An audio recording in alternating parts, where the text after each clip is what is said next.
What role does technology play in your personal health and wellness journey? Do you wear some sort of fitness tracker, maybe an Apple Watch, a Fitbit, a Whoop strap, or an Oura ring? Do you count steps, track your calories and macros, or monitor how much deep sleep and REM sleep you're getting each night? Do you have one of those fancy new scales, the kind that not only tells you your weight, but gives you a breakdown of muscle mass and body fat? Or maybe you have an online virtual coach. Today we're going to discuss how to age in a strong, healthy manner and how technology can help us reach our health and wellness goals.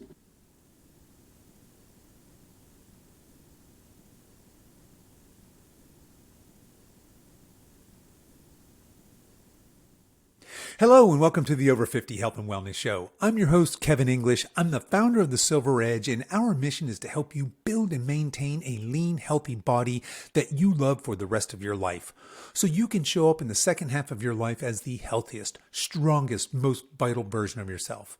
We have a great show for you today. Dr. Tam and Lindsay Tullis are here, and they're going to discuss how to stay healthy and vital as we age. But before we get to that, I want to let you know that this episode is brought to you by Energy Bits.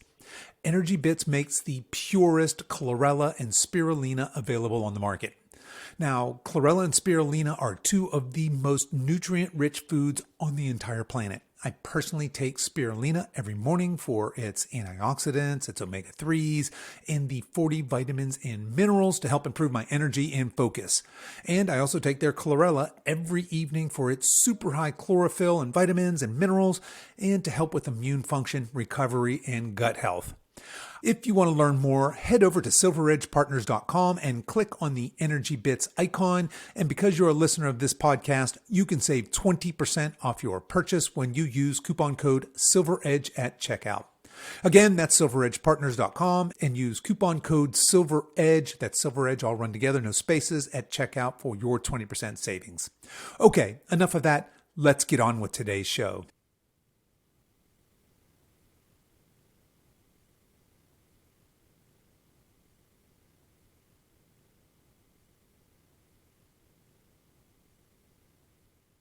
My guests today are Dr.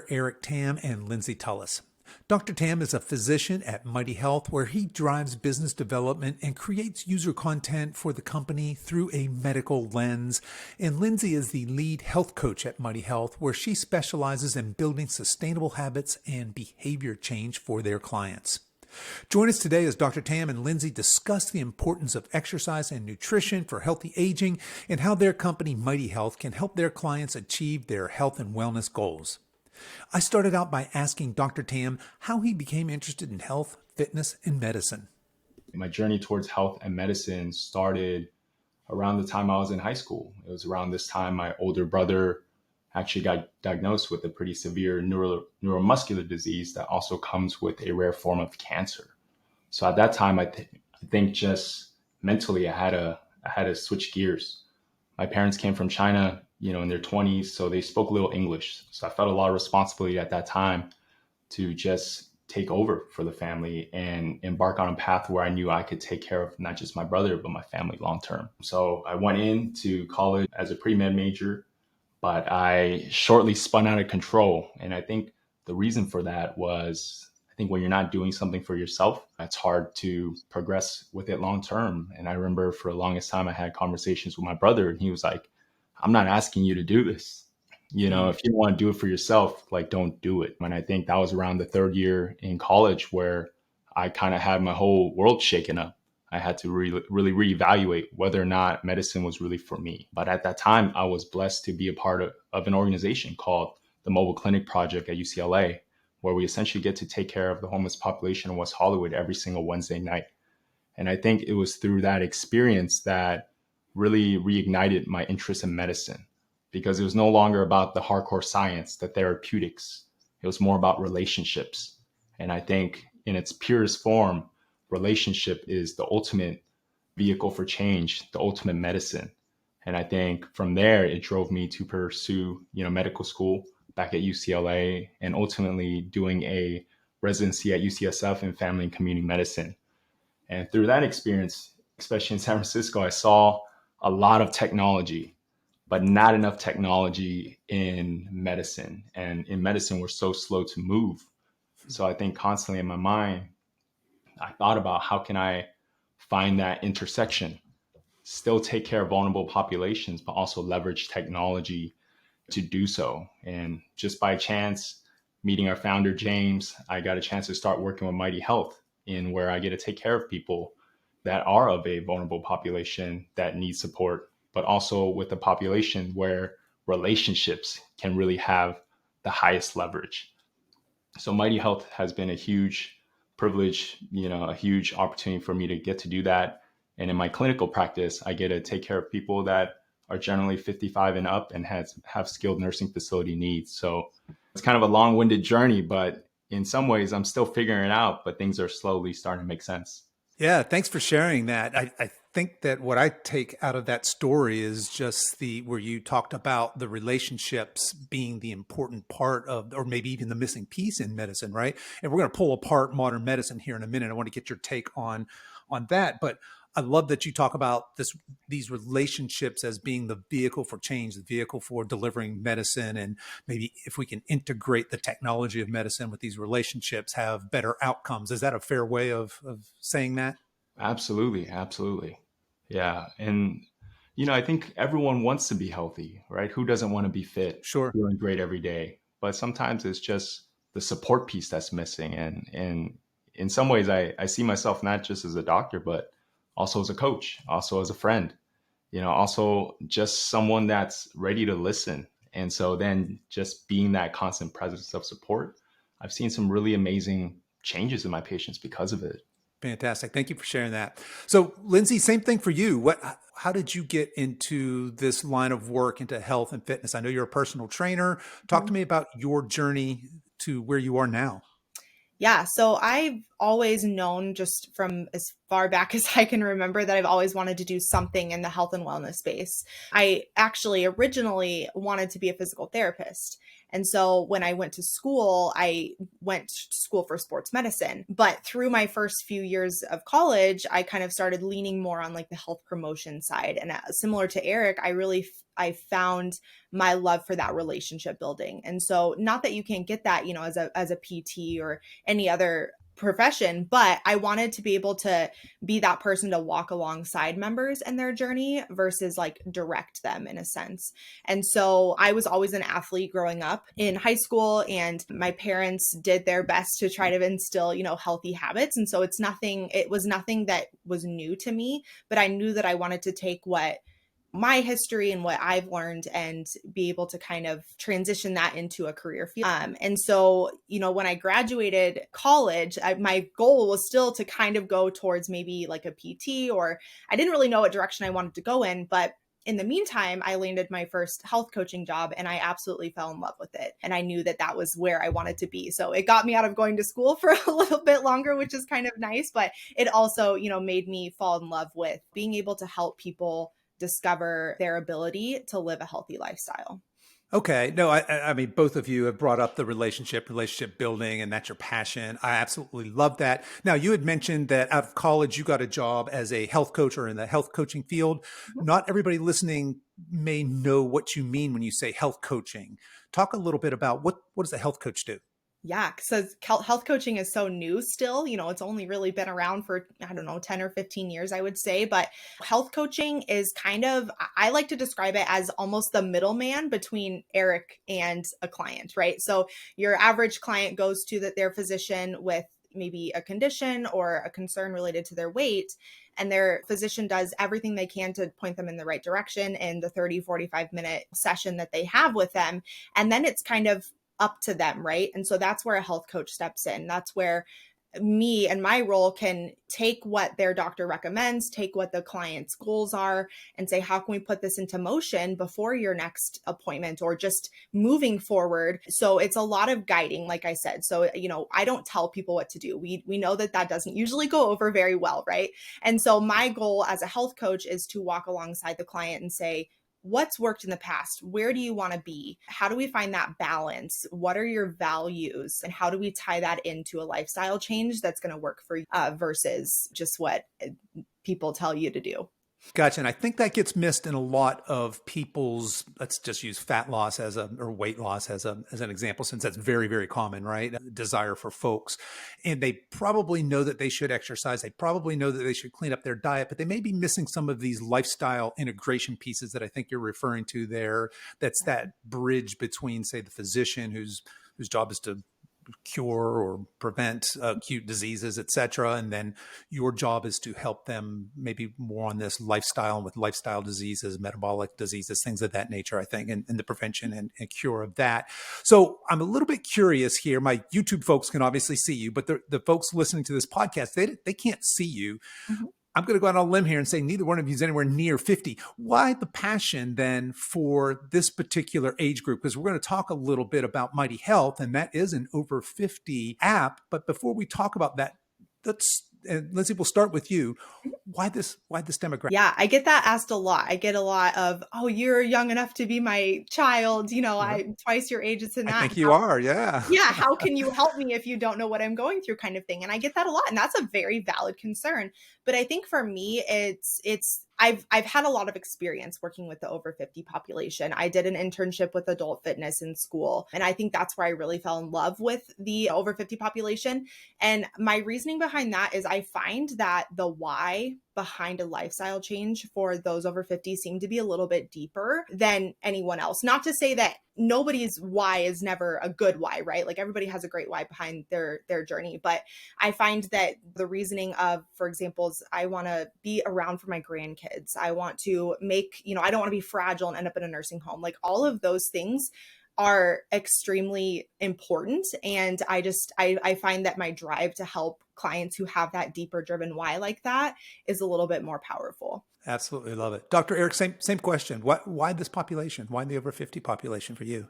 Yeah, I think that age group is at a very interesting intersection in life. And what I mean by that is, so many of us have been taught where, you get education, you get a good job, and you just work, right? In the process of that, you forget yourself in that, right? You forget to take care of yourself, right? You're so busy taking care of your family, meeting the financial demands or whatever it may be, that somehow your health has gone out of the way. And I feel like age 50 is kind of the beginning of a new chapter. And whether or not that next chapter is a good one really depends on how you're going to approach it. And I think that's what excites me, because I've seen so many people get to that point where they're like, wow, I don't know how this happened. Like I used to do X, Y, and Z. Like, how did I end up with diabetes? How did I end up with high blood pressure? And down the line, they know what's going to happen if it doesn't change, right? So being able to be in a place where I can help redirect that proverbial ship, if you will, is an amazing, opportunity. But it's in just medicine, right? There's not a lot of opportunities where we get to do that in a way where you'll see lifelong changes. And I think just having spent so much time seeing it in my own family, where a lot of people are of an immigrant background. So all they've known is work, provide for your family, just work. And by the time, they're 65, they're suffering multiple chronic disorders. They have no hobbies, no social circles, and they don't get to enjoy the remainder of their life that they work so hard for. So I think just all those things together motivate me a lot to just take care of my patients of that age group. I echo all of those sentiments. Obviously, I'm very passionate about this. I'm being in this age group as well. But I think you're right. It's very rewarding working with this age group. And you make a couple of good points there about this being, this is the next chapter for a lot of us, right? Our kids are leaving. We're empty nesters for the first time. A lot of us are changing careers. We've been in one career all our lives, or we've done one thing, and now all of a sudden we get to reinvent ourselves. We're becoming grandparents. And many of us, once upon a time, were maybe healthy and fit. And Dr. Eric, you had said, how did I get here? How did I become overweight? Why do I, how did I get diabetic and high blood pressure? And why is my cholesterol out of control? And there's so much swirling information around in the sea of information that the problem isn't that we don't have enough information. It may be that we have too much information. How do I sort all this out and make sense of it for me? And those of us that are 50s and 60s, we've probably almost certainly have tried a number of different interventions, right? We've gone on, a lot of us have lost and gained the same 20 pounds our entire adult lives, right?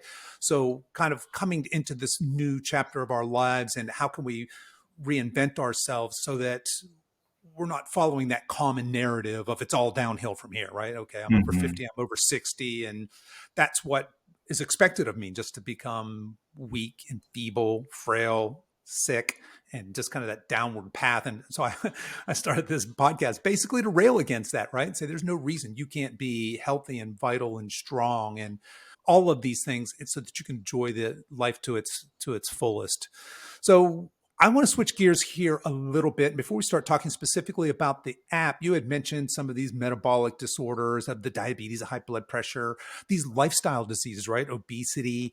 And we know now that, I think the statistic is pretty alarming. I think it's 70% of people are either overweight, obese, or morbidly obese at this point. And of course, we know that all of the diabetes, younger and younger people are being diagnosed with diabetes and high blood pressure.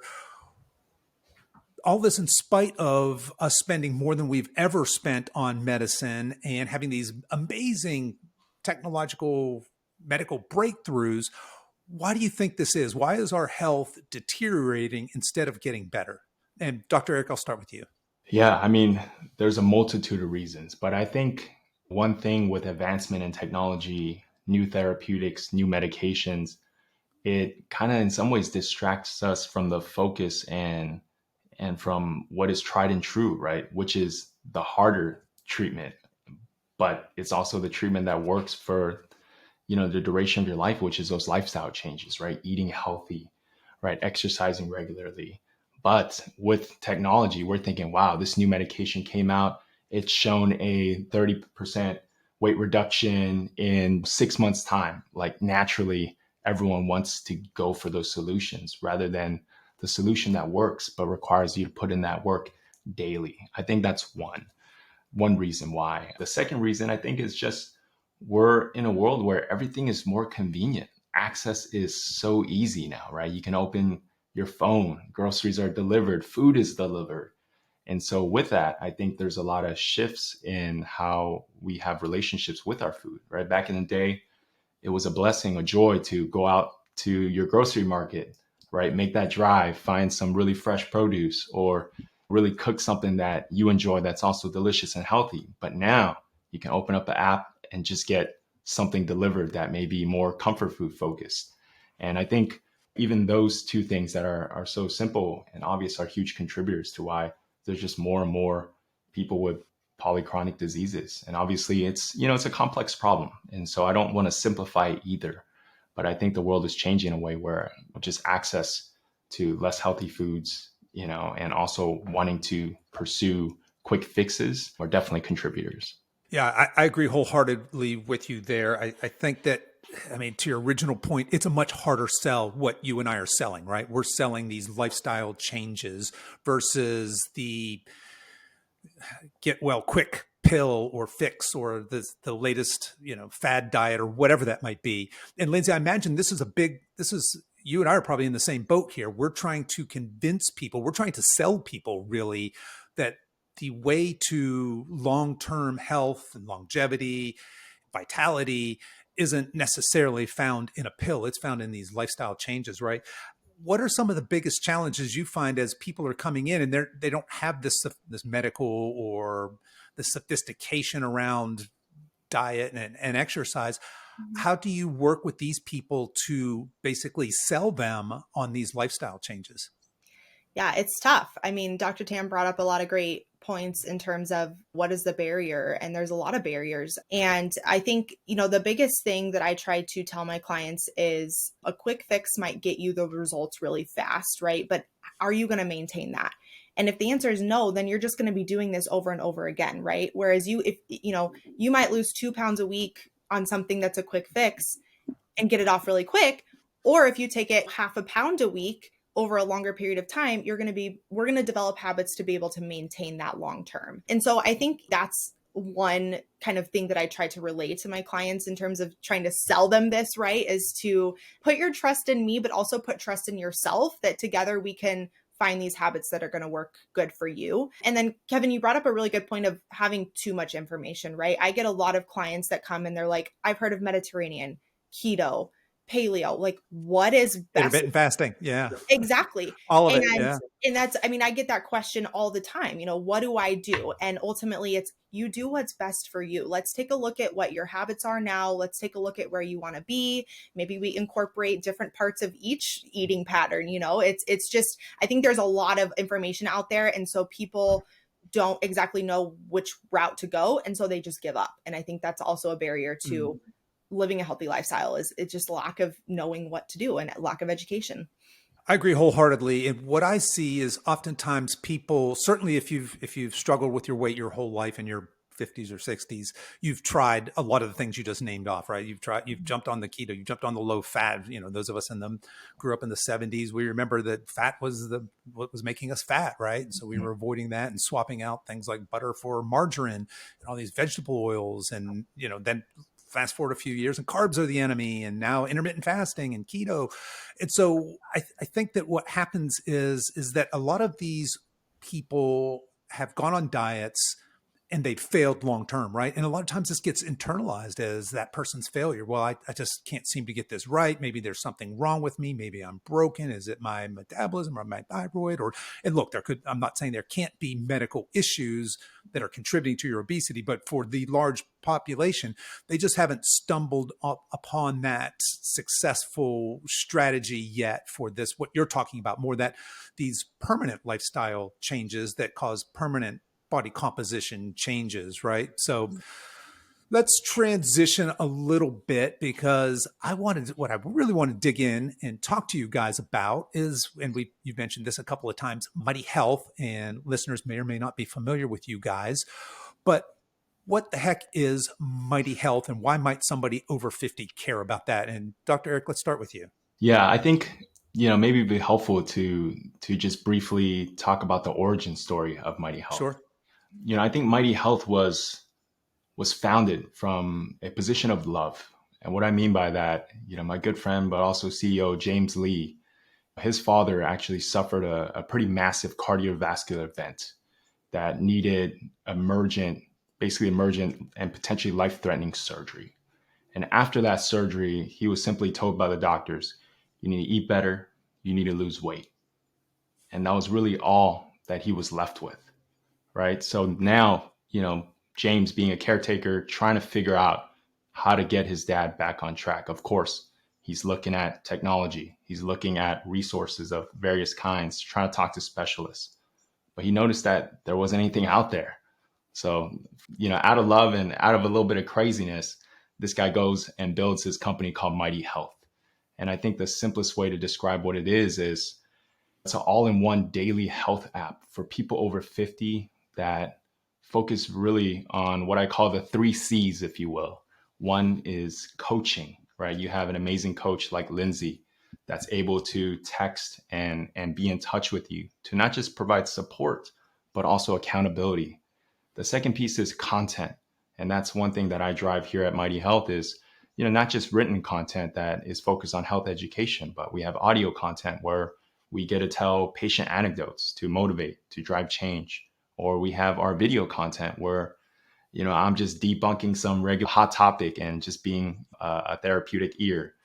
And the last C is community. I think people of this age group, right? Like you mentioned earlier, empty nesters, career change, just lots of changes in their lives where sometimes the most valuable thing and the thing that they're looking for the most is just community of people that are going through the same things.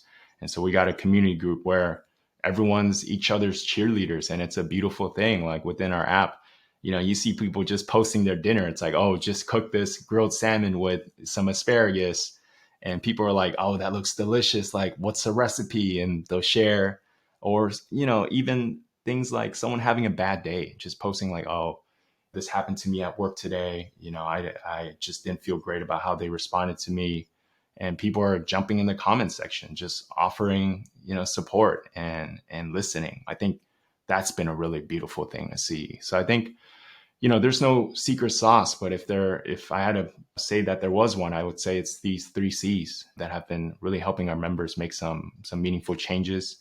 And it's not even about the number. Weight loss, I really don't put that much emphasis on numbers as a physician. I just care about the progress. And a lot of the progress is seeing that mental shift. And I think that's the most beautiful part that we've been able to witness, is the mental shift in these folks. I love that you end there, because I think as a coach myself, I am successful not when my client loses X number of pounds, but when they make that mental shift into loving and adopting this new, healthier lifestyle. We're integrating all these new things into our lives, and it's not an odious task that we're doing for the next 90 days until we lose our 10 pounds or whatever that is, right? I'm taking these small steps forward. I love that you have your 3 C's, the coaching, the content, and the community. And we're encouraging these folks to keep moving forward in this direction and adopting this lifestyle and being rewarded for it. Because let's face it, it's really tough to be motivated to be healthy for the rest of your life. It's really tough to grit it out and do it with determination. But if you have a supportive community and you learn to love these things, I think that great coaches, that's what they deliver, right? Is this shift in the mindset from this is something I have to do because I want this result, to this is something I get to do. I enjoy participating in this, and love the way that you lay that out. So Lindsay, let's talk a little bit about this app. Who is it for? We're saying people over 50. That's pretty vague. Mm-hmm. Is there a target audience? What's an ideal avatar for you folks as a customer? Yeah. So Mighty Health, if I'm being honest, really could be for anybody, but we target our content, our low impact joint friendly workouts, the coaching towards that over 50 population, probably more specifically 50 to 75. But honestly, we have a pretty wide range. I have clients that are in their 40s that are just joining Mighty Health, almost preventative maintenance is what they call it essentially. And so I like to say that it could be for anybody, because with that one-on-one personalized coaching, you can tell me your goals and we can kind of figure out what the best route is to go from there. And just because our workouts are low impact joint friendly doesn't mean they're only for those over 50. Anybody could really benefit from doing the workouts in our app and the coaching and getting the nutrition education. But yeah, our target audience really is that 50 to 75 population. And is there somebody who's not a great, let's say, I think probably everybody could, hey, we're going to help support you on a healthy journey. Everybody could use some of that, right? But is there a segment of the population that's maybe not such a great fit for you folks, or not so much? I will hop in and say that we're not miracle workers, right? And so we're going to have the clients who maybe they don't benefit from an app, and maybe they really need that one-on-one face-to-face coaching, or they need that interaction in a gym. I would say we're probably not the best fit for clients like that. We can be a second option, if the gym is closed, if their coach is unavailable.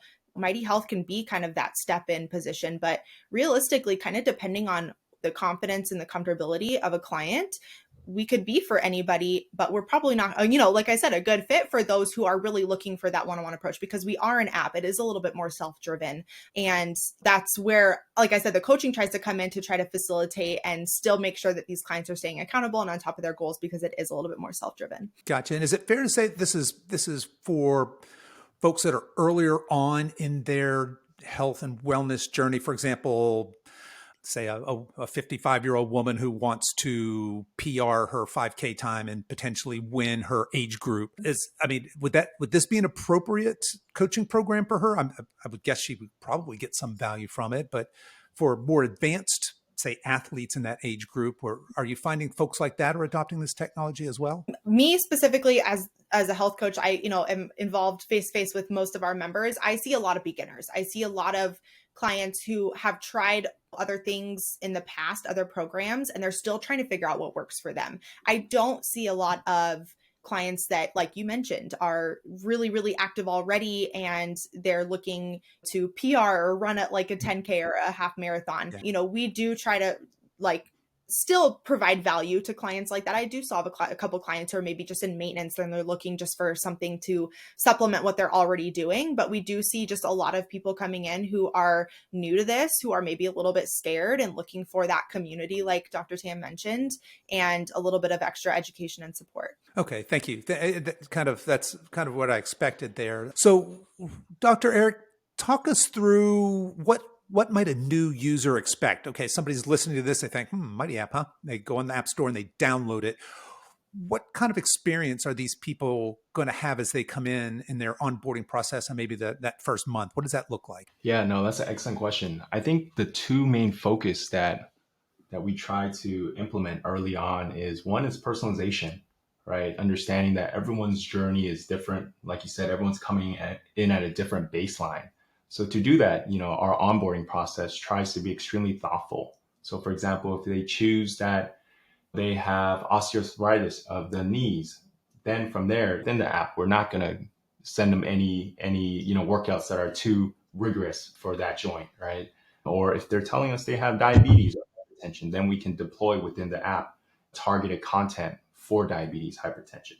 So personalization is a huge piece. And then the second piece is starting slow. Like we mentioned earlier, this health journey, right? It's not going to be 0 to 100.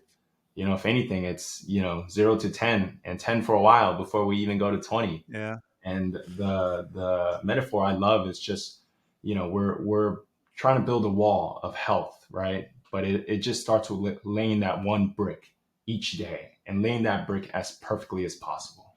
And before you know it, that wall is built, right? But it's how can we get you in a position to want to lay that brick each day as perfectly as possible. So I think, we're very mindful about making sure we're starting slow, because a lot of people get overwhelmed. So really on the first day, it may just be one health education topic and one chair workout or something. And then we'll slowly introduce more features where they can get access to community, and we'll have the coaches just check in, right? It's like, hey, how are you doing? Like, how's the app going? Any questions for me? If you do, we have like a coach office hour where you can just pop in over a Zoom call.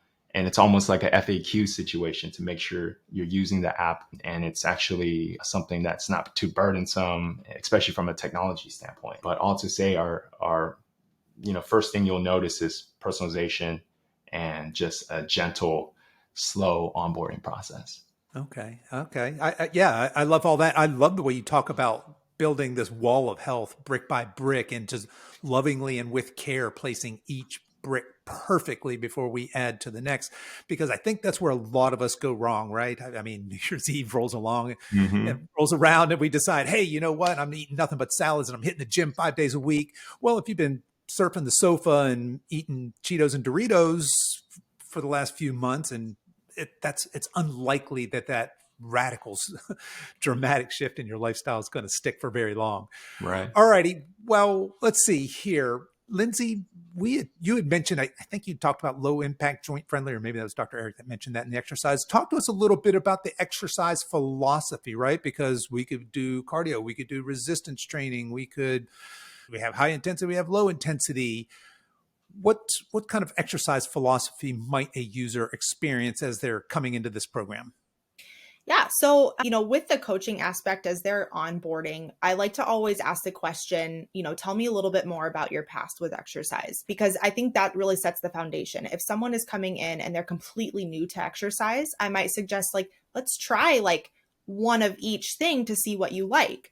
Or if I have a client who comes in and says, I absolutely hate running, I'm not going to do it, then I'm not going to say, let's do some cardio, or let's add cardio to your schedule, because we know that if you don't love to do something, you're not going to do it long term. And so initially our philosophy is to, like Dr. Tam said, just introduce exercise gentler for those people who are a little bit newer to the exercise. So, we have in our app, we have a set of beginner, intermediate, advanced. I like to try to get to know the member a little bit to be able to say, hey, here's what I recommend, but feel free to explore the app a little bit before you dive in and see what you feel like is a good fit. See what you like best to see what you might be able to enjoy doing long term. Because, like I said, you're not going to do something exercise wise that you don't like to do long term. 100% with you there. And as a coach, I know you understand that that periodization and progressive overload and all these concepts are very, very important. And is that built into your app? How are people progressing as they come in? They start to get familiar with some of these easier exercise routines, et cetera. How are you building that out over the lifetime of them working out? Yeah. So in our coaching process, we kind of have a design that where, if a client comes in and they finish a couple sets of beginner workouts or beginner programs and tracks is what we call them, then the coach will reach out and will suggest like, hey, you just finished, this beginner joint exercise. Here's the intermediate version. Let's give this a try. Or, is this something you want to give a try? So we definitely try to walk them through the beginner, intermediate, advanced, different types of each workout program. And also too, taking into account that maybe a member is going to come in and be initially in an intermediate level. So then we'll walk them, we're not going to have them go back and do beginner unless there's an injury or unless they feel like they need to go back and do something. So there's definitely rhyme and reason to our process of exercises, but we also leave it open too to the client where if they're not needing any guidance and they just want to do on-demand workouts whenever they want, they have that option as well. But we're certainly here to help guide them through the different levels, different increasing weight, this and that. Okay, gotcha. And I've got I think probably that exact same question, Dr. Eric, but this time for nutrition. Let's talk about what nutrition philosophy, because you'd already said, hey, there's a lot of quote unquote diets out there. What sort of nutrition philosophy do you guys subscribe to, or do you? How does that work? Yeah, I mean, I think my philosophy is the best diet is the one you're willing to stick to long term, right? And I think we've all heard that statement. I would say Mighty Health in general probably leans a little closer towards like the low carb philosophy. And I think the reason for that is, I think about convenience a lot. And like you said earlier, right, going on keto or intermittent fasting, that's not easy for most folks, just from a standpoint of schedule or getting the foods that you need.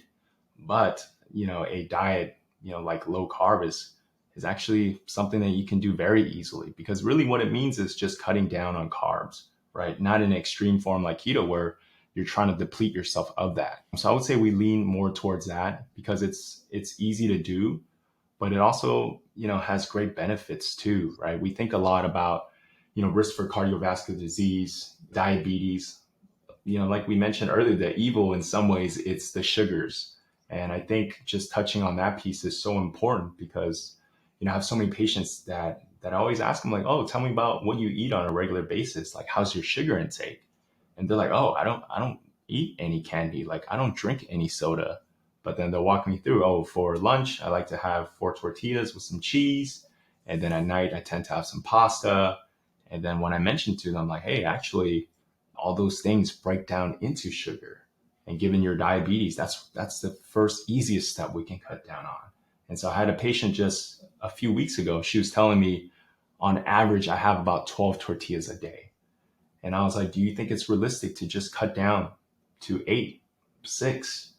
And she says, I'll try.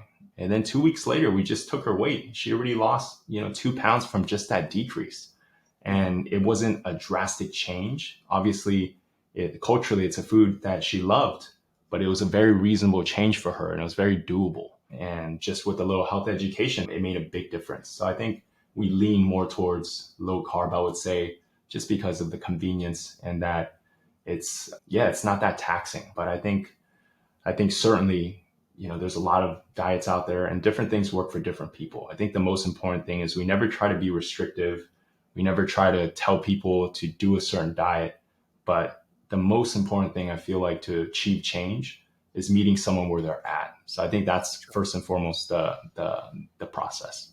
Yeah, wholeheartedly agree with you there. And I see where you might start with, say, the carbs, because the bulk of the carbs that we are eating it's not the fresh fruits and vegetables. Most of us aren't overeating those carbs. It's the ultra processed crap, right? That's where the majority of our carbs are coming from. And if we can take those out, then by definition, if we're going to eat the same amount, we're going to increase our protein and hopefully healthy fats and healthy proteins, right? And so I can see why that might be an easy way to deliver a a message at scale, right, to a bunch of people of, hey, this is our overarching philosophy might be, hey, let's just be aware of the carbs that we're eating. Now, does your program require calorie counting or knowing macros or tracking? How do you get your arms around that piece of it? What are Yeah, I you? mean, and then Lindsay will touch base on this a little more too. But in terms of formal tracking, we tend to move away from that in terms of like direct calories, macros, things of that nature. Mhm. Certainly, if they wanted to, they. But our goal is, sometimes seeing those numbers doesn't necessarily lead to any change in management. And so, if it's not changing management, then what are we really keeping track of those numbers for? Because sometimes, if anything, those numbers can create so much more anxiety. It's like, oh my God, I've had Yeah. only 2 grams of protein today, but I've had X grams of carbs instead. So I think we just focus on reiterating this message of like, let's stick to the whole foods. Let's cut down on the sugars, the carbs. And by nature, just as you mentioned, right, every day we can only eat so much. So if we're cutting down the carbs, we're naturally going to eat more veggies, naturally going to eat more protein. And that's the hope. But Lindsay, from a coaching standpoint, she'll tell you more about it, does a great job of just helping with that process in terms of keeping track of what they're eating. So Lindsay, if you want to touch base on. Yeah. Yeah. So from the coaching standpoint, just really echoing what Dr. Tam said in terms of quality over quantity is what we try to focus on. And so that, of course, is not to say that, your caloric intake matters, right? You lose weight, calories in versus calories out. It's science. But we can achieve that calorie deficit by counting every single calorie or just by changing your habits and focusing on whole foods, quality of foods, paying attention to hunger cues and stuff like that. And so that's why like we said, we just try to focus on writing down what you eat. We'll kind of see where we're at in terms of complex carbs versus simple carbs. Where's our protein at? Are we getting a serving of protein for every meal or not? And just kind of talk with the client about that kind of philosophy as well. And then also just from a nutrition standpoint, I'll add in terms of my health coaching philosophy, I do not believe in restriction. And so the whole point of it's good to find balance with your nutrition. And so I really encourage my members to say, hey, if you really like a piece of pizza, like let's figure out how to incorporate that to where you can still reach your goals, but you're not overdoing it. Maybe you're not mindlessly eating that pizza. You can kind of feel like you're more in control without having that food control you. And so it's really just about figuring out where the client's goals are and kind of helping them figure out what habits are standing in their way and what we can do to improve that. Okay. Thank you for sharing that. So it sounds like you guys are sort of embracing this intuitive eating sort of philosophy. And hey, look, we're going to prioritize healthy whole foods, get rid of the ultra processed stuff. And by definition, that means we're going to greatly reduce carbs because that's mostly what that is. And that, Lindsay, there where you ended up there, it sounded to me like, hey, we're going to help you learn to develop a healthy relationship with food and with yourself and with your diet and with your body, right? As opposed to saying these foods are off limit. These foods are the foods that you'll eat. It's like, no, if pizza is my jam, then we're going to find a way to make sure that pizza is a part of my life, but we're going to do it consciously and with awareness and maybe scheduling that in. So I absolutely love all of that. Now, this might be a little bit of a rabbit hole, but we see it may be that our coaching practice sees a lot of just people have got these very poor, slow metabolism because we talk about it a lot. So we may draw those kind of people in. So we may be pre-selecting our audience a little bit. But what about the folks? Because there's a lot of folks over 50 that have been chronically dieting their whole life. They'll come in, they've got 40, 50, 60, 70 pounds to lose. And let's say we look at their food and they're eating 1,600 calories a day. They don't need to go on a diet. They definitely don't. We need to restore their metabolism, their health, basically, before we even start talking about weight loss and losing diet. Do you guys, A, do you see much of that? And B, is that something that you folks would work with folks on? Say, hey, I know your goal is to lose these 30 pounds, but before we get there, I think it might be a good idea to get you metabolically healthy, and we're going to do X, Y, and Z, and part of that might be a reverse diet. Or is that out of scope there? How does that look? I know for me, for coaching wise, that tends to be a little bit out of my scope in terms of, reverse dieting, looking at, the metabolic process and stuff like that. So it's not something that I typically see as a health coach very often with our clients. I don't know if Dr. Tam can kind of speak more on the medical side of that metabolic process, but yeah, not something that we really work with too much at Mighty Health. Yeah, I think, we definitely do have some members and clients that have been in that position, right? Where they're like, my diet is good. I just can't I just can't shed the weight for whatever reason.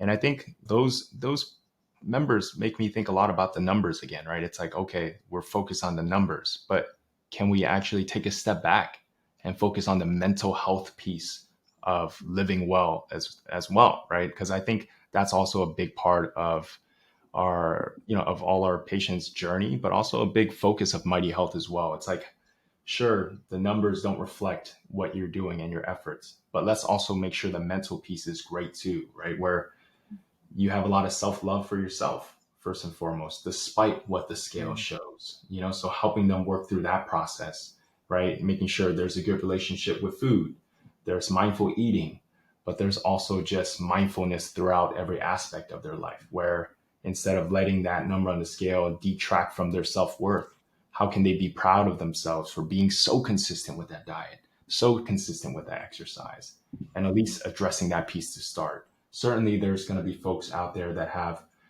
really high BMIs despite all the great things they do and may benefit from medications, may benefit from even surgery. I think, obviously our app does not have that scope of practice. Can we at least focus on what we can address, which is that mental health piece that I think is a key component to those members? I absolutely love that. Yeah, I'm with you there. That, again, going back to that self-love and that developing that healthy relationship, not just with your food, but with yourself, right? Mhm. With exercise, with this lifestyle, going all the way back to the great coach is the one who can consistently produce this outcome. Not so much of, hey, you lost 10 pounds, but we've fundamentally transformed the way you go about life, right? That you now have a passion and a love for living this healthy lifestyle.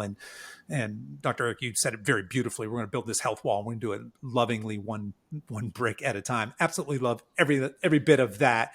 All right, Lindsay, let's talk a little bit about, speaking of health coaching, what about, because we all know that obviously movement and diet are the two biggest levers we have, right, as coaches, but there's a bunch of other lifestyle pieces, right? There's our sleep and our stress, which are clearly interrelated. There's hydration. There's a bunch of other lifestyle things. Do you folks, is that within your scope of practice? Are you asking people, hey, how are you sleeping? Here's some tips for improving sleep, or how are you managing your stress? Things of that nature? Yes, definitely. We have tons of different module like lesson programs that focus on sleep hygiene and stress and mental health and stuff like that. And so throughout the coaching too, as they're kind of going through and reading some of these modules, we also kind of follow up with them throughout the module. Hey, you just read about stress. How do you feel like stress affects your life at this point? How would you rate your stress? Kind of allowing that open conversation with them throughout their reading, but also with the coach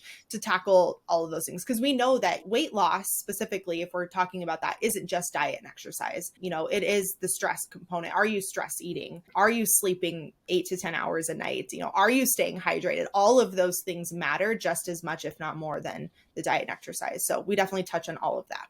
Fantastic. Yeah, I kind of expected you might go there. So you had brought that up of weight loss. Is that the number one goal people have in joining this app, joining Mighty Health?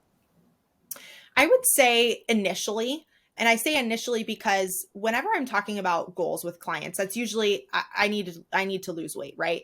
But we know that can be an overall arching goal, but let's figure out what are those small goals that are going to maybe hopefully lead to that. And I think that ends up being the core focus. If I can get them to be more specific, okay, if your goal is weight loss, what specifically do you need to change to achieve that? Maybe it's, I want to get more active, and then exercise becomes the main goal. Or maybe it's, I want to take pressure off of my knees to avoid a surgery. Then that becomes the main goal. So I think, yes, initially weight loss, nobody's going to start a program unless that's kind of the overarching goal. But we really try to narrow that down to figure out, okay, why is that weight loss going to benefit you? And what do we need to do in order to achieve that? Yeah. And Kevin, within our app, we like to ask all our members what their big why is. And that's been such a beautiful thing to witness, because you'll see something like, I just want to go on this hike on this mountain with my son again. And then when we get that message, via our coaches, like, hey, guess what I did this weekend, right? So I think, like Lindsay said, it starts with the weight loss, but I think so many people have so many different whys. I would just want to hold my grandchild again without my shoulder pain. So it's so variable.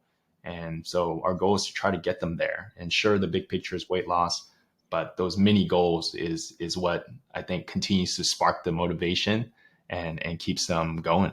Yeah, no, I'm with you. In our practice, very similar. People are coming, and they're not even saying fat loss. They're probably not that sophisticated yet. They're saying, I want to lose this weight. I want to weigh an arbitrary number on the scale that I weighed whenever, right? When I was in college, before I had kids, whatever that is, right?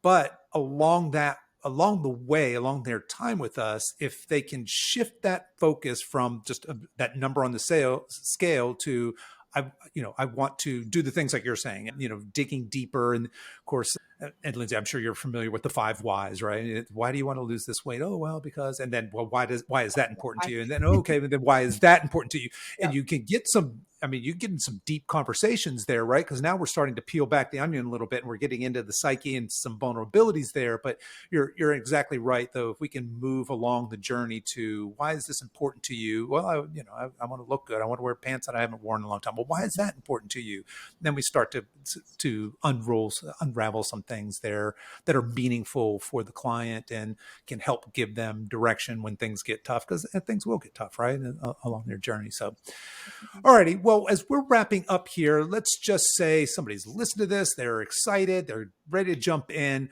What sort of, and they want to lose weight, right? So, well, I don't care. Yeah, I want to be healthy. I do want to do those things, but I want to lose these 20 pounds. What kind of results can people expect when they join up with you folks? And what is your model? Is this a 3-month, 6-month, or is this do I do this for the rest of my life? What does that look like? Yeah, if I may jump in, Lindsay, we recently did a study on our members that we're in the process of publishing, but really, some of the stats that we've been blown away by include, 9 out of 10 of our members say they feel healthier thanks to Mighty Health. They lose on average about 15 pounds. They have 30% less pain. They lower their hemoglobin A1C, which is a proxy for their diabetes, by 0.7. And they, on average, use our app about 3 times a day. And our 6-month retention is one of the highest in the industry at 70%, meaning that, our app was never really designed to be a quick fix. It's meant to be a lifestyle tool. And that, just as you may check your health app every day to see how long you've slept, we envision Mighty being that person to continue to walk alongside you with this journey as your life changes too, right? Like Lindsay mentioned, people are advancing in their programs. Their diets are getting better. They've lost the weight that they had hoped for, but they're still with us because I think of those 3 C's and the community being the best part. Like we have a Mighty Day streak within our app. So we've had members that have surpassed an entire year of daily use, which that's fantastic. Yeah. Yeah. And that inspires us and motivates us deeply, right? To continue to build a even more amazing program. But I think we're envisioning, just being alongside them for the long term, not a quick fix, and focusing on the mental health part of the journey too, right? Yeah. Okay. And I'm sorry, Lindsay, do you want to add to that? No, I was just saying, I echo, I guess, everything that Dr. Tam said, and also just adding in terms of like, the coaching aspect too of progressing.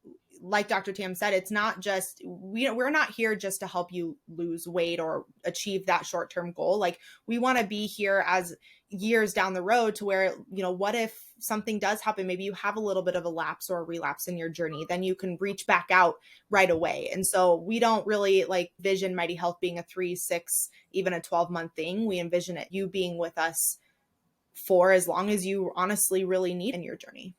Fantastic. All right. Well, that leads me into my next question, because technology is just, it's nuts, right? It's a fun time to be alive, technology wise, certainly. But what's next? What's on the road for Mighty App? And I don't want you to, obviously divulge anything, but just in big pictures, I'd love to know what you guys kind of have maybe in the short term coming up. And then I'd love just some conjecture, maybe not just specifically for you folks, but just in general, where is this health technology market going to go here in the next couple of years? And Dr. Tam, we'll start with you. Kind of what's on the horizon for you guys short term, and where do you see health and technology just in a broad way going? Absolutely. So, I want to just walk you through a scenario where Say you're a primary care physician. You have a panel of about 2,000 patients. You see this patient, they're telling you that they're overweight, they want to work on weight loss, and you're scheduled to see them in 20 minutes because you got an entire book schedule after that. Where I envision Mighty Health playing a huge role is I can directly almost do a warm handover of this patient to Mighty Health. And they can work on those things where they can be my eyes and ears outside of the clinic walls, where they can report back to me their health outcomes. And so to elaborate that a little more, our goal is to be a little more chronic condition focused, right? How can we create very directed, say, diabetes programs or hypertension programs, chronic kidney disease programs that can then be even more personalized for those folks that are suffering from that, and then ultimately improve their health outcomes, right? We mentioned we're already seeing improvements in their hemoglobin A1C. It's like, how can I, create a program where I know after 6 months of use, you're going to drop that hemoglobin A1C by 1. You're going to drop your systolic blood pressure by 20. I think that's the dream that I envision, where we're seeing some robust health outcomes, and we're almost being like an aid to our practitioner. And then just kind of the trajectory of digital health. I think it's an exploding field. Like I talked about earlier, medicine is so slow to move. Everything has to be research based, and rightfully so. It should be evidence based. But I think our infrastructure is slow to adopt these things. Doctors, myself included, are very skeptical all the time. It's like, well, should I really tell my patient to try this app if it costs them X, Y, and Z, versus like, something I know that our clinic may provide that may work. But I do think we're exploding in a way where in the coming years, we're going to see more, adoption of technology out there. And I think it can be used for the good. And I think that population 50 and above are very capable of accessing it. Everyone has a smartphone these days. Everyone knows how to download an app, which is an amazing thing. But of course, in the design process, we have to be thoughtful of who we're serving and making sure it's easy to use so that the outcomes and the benefits can come through. But I think those are kind of the two things I think of regarding those questions. Thank you for sharing that. And I kind of hesitant to go here, to be honest with you. But let's talk about the financial reality of big medicine and big pharma just for a second. And I really don't want to go down a complete and total rabbit hole here. But what you're selling is this idea that I can help from people with medical conditions by altering their lifestyle. And clearly I'm on board with you there. Do you feel that there's any pushback or resistance to that from the machine? Not from any individual. I don't believe there are evil people saying, oh no, we want them to take our drugs, but there's a financial reality to having a very sick population that's just not healthy, right? I mean, it is a financial reality. Do you see there being any kind of conflict between, say, big pharma wanting to cure diabetes, high blood pressure, cholesterol, etc., obesity? Obesity is now being, or I understand it's a movement to make obesity a disease, so that drug companies have to be licking their lips about that, right? That's a huge market to sell drugs to. Do you feel like there's pushback for what you're trying to sell here?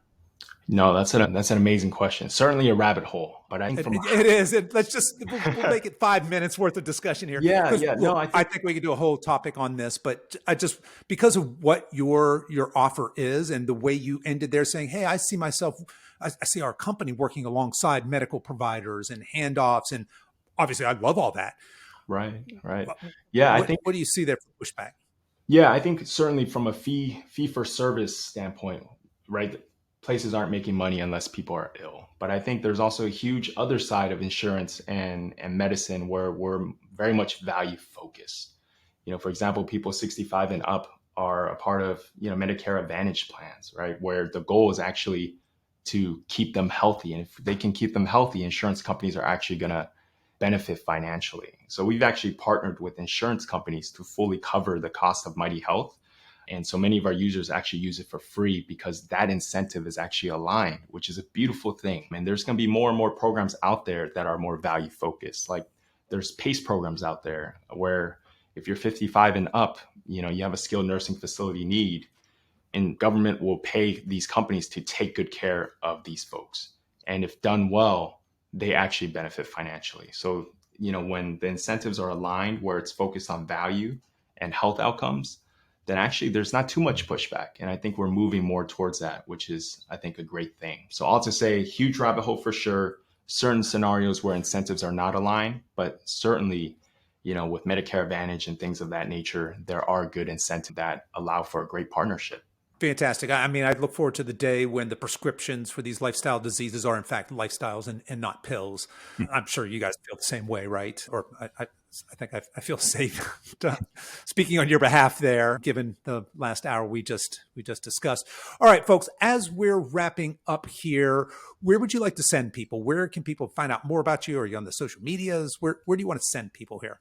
Yeah, so you can go to mightyhealth.com. Nice and simple to explore the website. You can sign up right there on the website. We are also accessible direct to consumer on the App Store. So just going to your App Store, Play Store, type in mightyhealth.com. And then we are also on YouTube. We are on Instagram. So if you're someone who's maybe a little bit hesitant or just want to kind of find out a little bit more, that's definitely an option to kind of explore a little bit of what we have to offer in terms of workouts and content and stuff like that. So yeah, that's our website, our social medias, and then our apps as well. Fantastic. And folks, I will drop all of that information into the show notes here so you guys can find that there. Dr. Eric and Lindsay, I want to thank you both so much for coming on the show and sharing not just your wisdom and your knowledge with us, but obviously your passion for what you're doing here. Absolutely love what you guys are doing and encourage you both to keep up the great work and fighting this fight here. Thanks so much for being on the show. Thanks so much. Thanks for having us. Really appreciate the thoughtful conversation.